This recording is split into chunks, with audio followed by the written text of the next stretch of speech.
In this kitchen, shrimp, Dungeness crab, clams, and calamari are served up at least 9 times a day.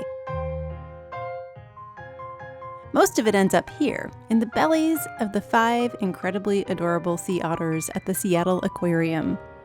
Caroline Hempstead, one of the aquarium's animal care specialists, knows everything about these animals.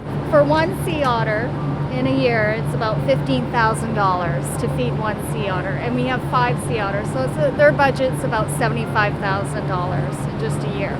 This week on Sound Effect, we'll hang out with the sea otters and dive into stories about underwater. Saturday morning at 10 on the new 88.5 KNKX.